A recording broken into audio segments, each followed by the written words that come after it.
Market లో invest చేసి మీ డబ్బులు డబుల్ చేసుకోవాలనుకుంటున్నారా? సుందరరామిరెడ్డి గారి లైవ్ సెమినార్ కి అటెండ్ అవ్వండి.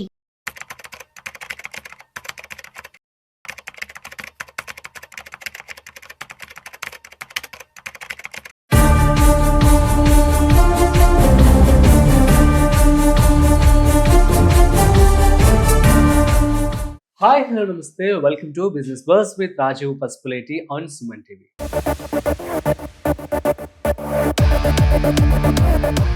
సో ఇవాళకి మన టాపిక్ ఏంటి అంటే బంగారం. సో గోల్డ్ అనేది పెరుగుతూనే ఉంది. ఇవాళ కూడా గోల్డ్ రేట్ అనేది పెరిగిపోయింది. సో ఎందుకు గోల్డ్ పెరుగుతుంది, ఇంకా పెరుగుతుందా, మరి ఎవరైనా ఇన్వెస్ట్మెంట్ చేయాలనుకుంటే ఇన్వెస్ట్మెంట్ చేయొచ్చా, చేయకూడదా, ఇప్పుడు కొంచెం ఆగి చేయాలా, సో ఫెస్టివల్ సీజన్ కారణంగా పెరుగుతుందా ఏంటి, ఈ విషయాలన్నీ కూడా మనం తెలుసుకోబోతున్నాం. సో వీడియోని మిస్ అవ్వకుండా ఎండ్ వరకు చూసేయండి. అయితే వీటి గురించి మనతో చెప్పడానికి మనతో ఉన్నారు so mutual funds distributor Gandra Srinivas గారు. సో వారి మాటలోనే అడిగి తెలుసుకుందాం. హాయ్ సార్, నమస్తే. Good morning. గుడ్ మార్నింగ్, ఎలా ఉన్నారు? గుడ్. సో బంగారం అందరం ఎత్తుకు ఎదిగిపోతుందని చెప్పి అనుకోవచ్చు. సో ఏంటి sir sudden hike? Global uncertainty role చేస్తుంది. ముఖ్యంగా ఈ 2 days బ్యాక్ H1 మీద ట్రంప్ చేసిన వ్యతిరేకత పరిణామాల వల్లనే పెరిగింది. మీకు ఇంత ముందు కూడా ప్రీవియస్ వీడియో చెప్పాను, ట్రంప్ కనుక నెగిటివ్గా మాట్లాడితే పక్క గోల్డ్ పెరుగుతుంది. ఎందుకంటే ఇన్వెస్ట్మెంట్ ఆప్షన్ ఇది ఒకటే కనబడుతుంది, గోల్డ్. ఇంకో ఆప్షన్ ఏముండదు. సో వాళ్ళు బ్యాంకులో ఫిక్స్డ్ చేయరు, షేర్ మార్కెట్ ఇన్వెస్ట్ చేయరు. ఈవెన్ బిగ్ ఇన్వెస్టర్స్ కూడా stock market not good. So uncertain ఉన్నప్పుడు డెఫినెట్లీ గోల్డ్ మీద ఇన్వెస్ట్ చేస్తారు. అదే కోవలో ఇవాళ పెరగడం జరిగింది. ఐ థింక్ 0.6% పెరిగింది గోల్డ్. సిల్వర్ అయితే 1.5 అలా పెరిగినట్టుంది approximately just half an hour back. So నేను చెప్పడం కాదు, గోల్డ్ పెరగడం అనేది జెఫ్రీస్ అని ఒక అమెరికన్ ఇన్వెస్ట్మెంట్ ఫర్మ్. జెఫ్రీస్ ఇది చాలా ఫేమస్. అంటే వీళ్ళు కనుక దేనికైనా బుల్లిష్లో ఉన్నారు అనుకోండి అండి, ఒక స్టాక్ మీద రికమెండ్ చేశారు అనుకోండి, ఆ స్టాక్ పక్కా పెరుగుతుంది. ఇన్వెస్టర్స్ ప్రతిరోజు చాలామంది ఎవరైనా స్టాక్ పర్చేజ్ చేయాలన్నా ఏంటంటే జెఫ్రీస్ యొక్క వాళ్ళ ఒపీనియన్ తీసుకొని వాళ్ళ యొక్క రికమెండ్ తీసుకొని ఇన్వెస్ట్ చేస్తుంటారు. సో అదే జస్ట్ 2 days బ్యాక్ ఏమన్నారంటే, ఆ 2 days బ్యాక్ ఏమైంది, $3,700 పెరిగింది అవున్స్ బంగారం. అంటే అది 2 days బ్యాక్ అది హైయెస్ట్ రాగానే దాన్ని జెఫ్రీస్ వాళ్ళు అంతకుముందు ప్రీవియస్ ఒక 30-40 days బ్యాక్ వాళ్ళు ప్రిడిక్ట్ చేసి చెప్పారు, మేము ఇంతవరకు వస్తుంది మేము చెప్పాము. బట్ ఇప్పుడున్న పరిణామాల ప్రకారం అప్పుడున్న యూఎస్లో ఉన్న spending capacity per capital income బట్టి పెరుగుతుందని చెప్పారు. స్టిల్ ఇండియా యూఎస్లో ఉన్న పర్ క్యాపిటల్ ఇన్కమ్ దృష్ట్యా, అక్కడున్న పరిస్థితుల దృష్ట్యా ఇప్పుడున్న బంగారం రేటు చాలా తక్కువ. ఈవెన్ $6,600 యుఎస్ డాలర్ పర్ అవున్స్, అంటే ఇంచుమించుగా 2 లక్షల వరకు రీచ్ అవుద్దని వాళ్ళ యొక్క ప్రిడిక్షన్ జెఫ్రీస్ ఇది. అంటే రాబోయే 3 సంవత్సరాలు 4 సంవత్సరాలు 3 to 5 yearsలో గోల్డ్ అనేది డబుల్ అయ్యే అవకాశము స్పష్టంగా కనబడుతుంది. ఎందుకంటే వాళ్ళు అంత ఈజీగా ఉండదండి, వాళ్ళ అనాలిసిస్ చాలా అక్యురేట్గా ఉంటుంది. తర్వాత ఇప్పుడు చూస్తున్న పరిణామాలు కూడా అలానే కనబడుతుంది. సో కాబట్టి బంగారం పెరగడం అనేది తథ్యం. నేను ఎవరికైనా చెప్పేదన్నా మా సలహా ఏంటంటే, వాళ్ళ పోర్ట్ఫోలియోలో ఇన్వెస్ట్మెంట్ ఫర్ ఎగ్జాంపుల్ 10 lakhs ఉంటే ఒక 1 or 2 lakhs గోల్డ్ మీద ఇన్వెస్ట్ చేయమని చెప్తాను. ఇది ఎవర్ గ్రీన్, ఎప్పటికి ఉండవలసిందే. సో మీరు కనుక జెఫ్రీస్ కనుక నమ్మితే డెఫినెట్ ఇన్వెస్ట్ చేయండి ఫ్యూచర్ టైం కోసం. సో మరి ఇప్పుడు గోల్డ్ మీద ఇన్వెస్ట్మెంట్ చేయాలనుకునే వాళ్ళు ఆగమంటారా కొంచెం? ఎప్పుడైనా గోల్డ్ అనేది ఇప్పుడు ఈ ట్రంప్ వల్ల కొద్ది పెరిగింది, మళ్ళీ కూల్ ఆఫ్ అవుతుంది. ఎగ్జాంపుల్ ట్రంప్ ఏమీ అనలేదు. ముందు ఈ ట్రంప్ ఎందుకు అన్నాడంటే, ఇండియాని బ్లాక్మెయిల్ చేయడం కోసం మెయిన్. అంటే ఇప్పుడు చర్చలు జరుగుతున్నాయి, టారిఫ్ మీద చర్చలు జరుగుతున్నాయి. సో మేము కనుక చెప్పినట్టు వినకపోతే ఎలా ఉంటుందో అని టెస్టింగ్ కోసమే H1 మీద $1,000 అని పెట్టారు.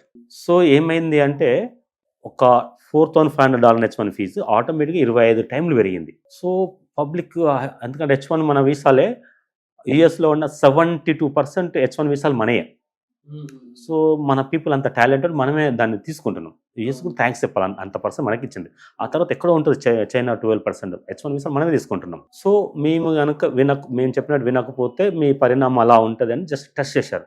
ఆ 10 hours పాపం ఇండియాకి వచ్చి పూజలకు పండుగ కోసం వచ్చి హైరాణ పడ్డారు. తిరిగి వెళ్ళాల్సిన పరిస్థితి ఏర్పడింది. ఫ్లైట్గా బుక్ చేసుకుని వెళ్ళాలి. బట్ 10 hours తర్వాత తూచని చెప్పేసి మళ్ళీ అగైన్ మార్చినాడు. అంటే బ్లాక్మెయిల్ చేస్తారు, అంటే భయపెట్టిస్తారు. అంటే వాళ్ళ ఎకానమీ, అంటే ప్రపంచంలో అత్యధిక అప్పులున్న దేశం అమెరికానే. సో వాళ్ళ అప్పులను తీసుకోవడం కోసం, గాడిని పెట్టడం కోసము ట్రంప్ స్పష్టంగా ఉన్నాడు.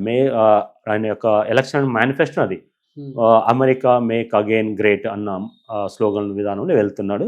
సో బ్లాక్మెయిల్ చేస్తాడు పక్క. సో ప్రపంచంలో ఏ దేశాన్ని బ్లాక్మెయిల్ చేసినా లాభం ఉండదు. ఒక్క ఇండియన్ బ్లాక్మెయిల్ చేస్తే వాళ్ళకి లాభం. ఎందుకంటే మోస్ట్ ఆఫ్ ద పీపుల్ అక్కడే ఉన్నారు కాబట్టి. ఎందుకంటే చైనాను బ్లాక్మెయిల్ చేస్తే వాళ్ళకి నష్టం, చైనా వినదు. ఇక వినేది ఏంది, మిగతా దేశం బ్లాక్మెయిల్ చేస్తే నో యూస్. బట్ ఇండియాని కనుక బ్లాక్మెయిల్ చేస్తే ఆర్థిక పరంగా వాళ్ళకు లాభం ఉంటుంది అనే ఉద్దేశంతో మెయిన్ చేయడం జరుగుతుంది.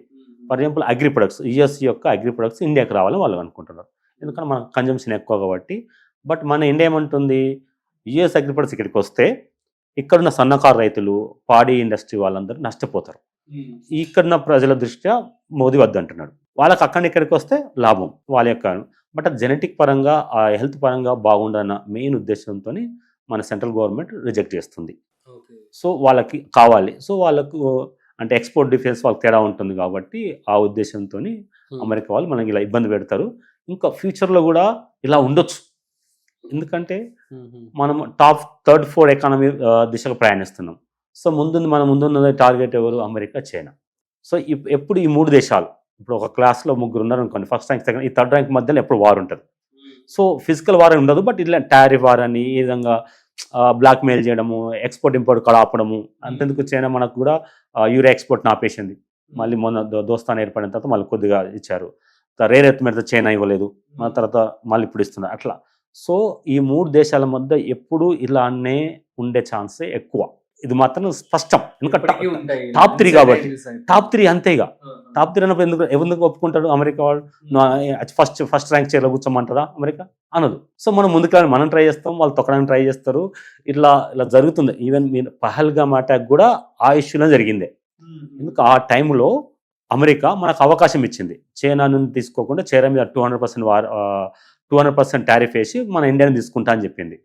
సో దీన్ని అదర్గా చేసుకొని టెర్రరిస్టులు అటాక్ చేయడం జరిగింది. అంటే ఇక ఇండియా డెవలప్ అవుతుంది, ఎక్కువ ఎక్స్పోర్ట్ అమెరికా చేస్తుంది అన్న ఆ కరెక్ట్ టైం చూసి, అసలు ఆ రోజు తెల్లవారితే ఇండియా స్టాక్ మార్కెట్ బాగా పెరగాలి, మోకా చూసి. అంటే టెర్రరిస్టులు వాళ్ళు ఎడ్యుకేట్ ఉంటారు బాగా, వాళ్ళు దాని ఇన్వెస్టర్స్, సైంటిస్టులు అందరూ ఉంటారు. కరెక్ట్ టైం చూసి అటాక్ చేశారు, కరెక్ట్ టైం. ఆ అటాక్ చేసి మనకి ఏమనిపిస్తుంది అంటే, అసలు చైనా చెప్పించిందా? ఎందుకంటే లబ్ధి పొందే చైనానే. అప్పుడు ఎందుకంటే మ్యానుఫ్యాక్చరింగ్ ఇండియాకి రావు, చైనా ఇప్పించిన ఆలోచన ఉంటుంది. సో ఇంత రాజకీయం ఉంటుంది, ఇంత పాలిటిక్స్ ఉంటాయండి డెఫినెట్లీ. సో ఈ 3 దేశాలు ఎప్పుడు ముందుండే అవకాశం ఉంటుంది. ఇక్కడ ఉన్న ఇండియన్ యొక్క పాపులేషన్ యొక్క పాత్ర, మన సాఫ్ట్వేర్ ఇంజనీర్స్, మనందరి పాత్ర ఉంది. మన దేశాన్ని ముందుకు వెళ్ళవలసి అందరం కూడా ప్రౌడ్గా ఫీల్ కావాలి. సో మరి గోల్డ్ కొనే వాళ్ళు కొంచెం ఆగమంటారా, లేకపోతే ఫిజికల్ ఇప్పుడు దసరాకు ఉంది, వాళ్ళు పూజకు ఉంది అంటే కొనేసుకోండి, డబ్బులు ఉన్నాయి. ఇన్వెస్ట్మెంట్ వైజ్ అయితే కొద్ది కొనమండి. సిప్ సిస్టమ్, అగైన్ మ్యూచువల్ ఫండ్స్లోనే, గోల్డ్ ఫండ్లో ఇన్వెస్ట్మెంట్ చెప్తాను. Thank you so much. So guys, మీ అందరికీ అర్థమైంది కదా మరి బంగారం అనేది ఎందుకు పెరుగుతుంది ఏంటి అంటే, అన్సర్టైనిటీస్. సో వీటన్నిటి కారణంగానే గోల్డ్ అనేది ఇలా హైక్ అవుతుంది. సో ఇంకా కూడా అయ్యే అవకాశం అయితే ఉంటుందని చెప్పి కూడా నిపుణులు చెప్తూ ఉన్నారు, అండ్ శ్రీనివాస్ కూడా అదే చెప్తూ ఉన్నారు.